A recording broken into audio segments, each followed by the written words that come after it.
Okay, you asked for it, a free LUT, and I'm going to deliver on that free LUT. And if you happen to find this on YouTube, the LUT can be found down below for you. I'm not here to waste your time. Let's get to it and show you exactly why this LUT is a lot better than the DJI LUT. Nah, yo, hold my poodle. Hold my poodle. And also show you how you can actually get the best out of it with DaVinci Resolve and Premiere Pro. I want to be a yo-yo man, he cried. Make me a yo-yo man. With that being said, let's jump over to the computer and show you exactly what I mean. Okay, so first thing you're going to see here, let me move the microphone, is I'm going to turn off the adjustment layer, but it's just about the same footage on the first hand, and on the second hand, same footage, you can see that. On the left, we have the REC-709 conversion from DJI. If I go into the creative tab here, you can see DJI Mavic 3 D-LOG to REC-709. And then over here, you can see it's just my DJI to REC-709 base. And basically, I'm going to actually show you the difference here, why this LUT is a lot better, a couple of things that are better about it, and also scenarios that you can actually get the most out of it as well. If you don't know much about sensors and stuff like that, this video is going to help you just make sure you're going to get the best out of it, and also shoot during the best time of the day. This is like early morning, 9 a.m. during this footage.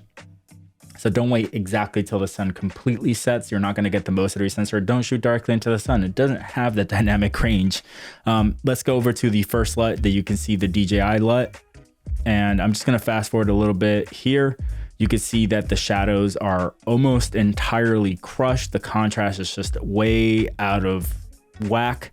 And also it tends to be a little bit cooler and have a magenta shift in the shadows. This LUT is actually going to fix that for you and also give you a 2383 conversion kind of look to it. So let's move over to my LUT, same time, we're probably around here. You can see this LUT is a lot warmer. The knee on the highlight is a lot better. And you can see up, if you look up here, there's a little bit more of that teal look that you're gonna get to the blues. Of course, you can get that in the HSL, but you're gonna get that look directly from this LUT.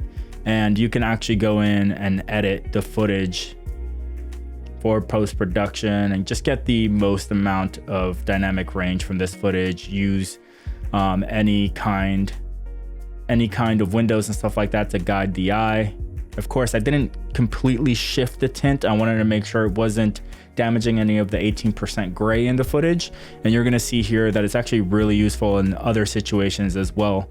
I'm going to turn off the layer, and you can see here that you just have that nice little filmic roll off in the highlights and also in the shadows. And this is why I was telling you not to shoot during, you know, the darkest part of the day. I'm sorry, you know, during sunset and sunrise specifically. Try about an hour, not an hour before, but maybe 2 hours before sunset actually happens. You're going to get the most amount of dynamic range from this drone. This is the DJI Air 2S. And the LUT can be found inside of DJI's website. So this LUT is absolutely free. You can find it online. But also, if you go inside of DaVinci Resolve, I'm going to show you how to ensure that you get the most dynamic range with this LUT. So if you put it on the traditional way, you're going to see that the curve tends to be a little bit aggressive.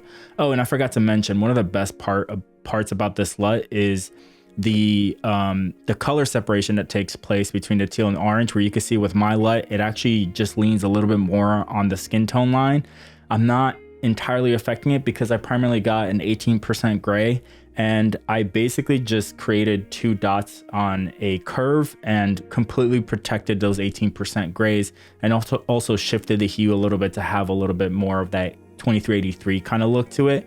You can see here from the DJI LUT, we're just going to use the same footage so you can see here. It's shifting over here on the on this format here. I'm drawing a blank, but basically it's shifting a little bit more towards the yellow for the footage. And here you can see for mine that it's actually having that a little bit more color separation, but also at the same time it's staying more on that skin tone line. Not that you're going to be using it to actually film people, but you know, just in case you are or anything along those lines, you can use it that way. So let's go jump over into DaVinci Resolve and show you why you should be doing it here, especially since you could just go File and Export XML and import XML and import that into DaVinci Resolve as a timeline and just color edit inside DaVinci Resolve. I would recommend it primarily because of the noise reduction plugin that you get with it. I mean, by the end of the year, you're going to be paying for basically DaVinci Resolve. You don't want to spend another year spending to basically get the same stuff that DaVinci Resolve has available within the program itself. So here you can see I just added the curve, and you can see that, I'm sorry, my LUT, and you can see it's just a little bit more aggressive. So this is the LUT that I was using with you guys, showing you guys.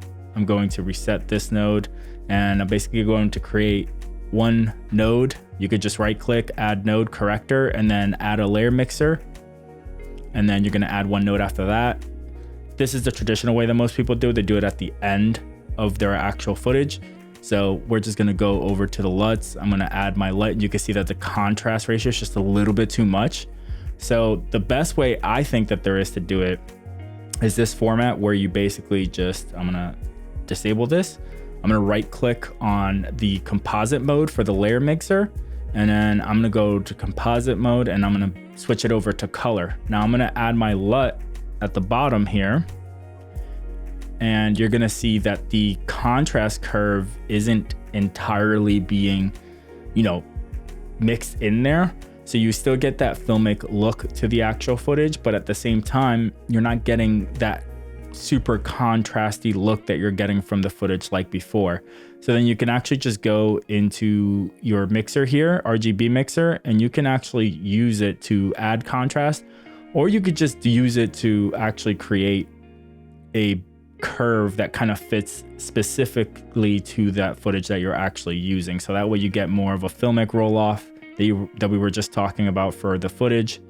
And this LUT is going to maintain, it's going to maintain that color separation as I mentioned before. Of course, you can go in and warp the colors as much as you want. I just did a nice even base for you guys. So that's basically it, guys. I hope this, like I said, I'm not here to waste your time. And I wanted to make sure I got this out to you guys as soon as possible. And I hope you enjoy this LUT. It's absolutely free. I'll see you guys later. Follow for more stuff if you enjoyed this. Yeah. See you later.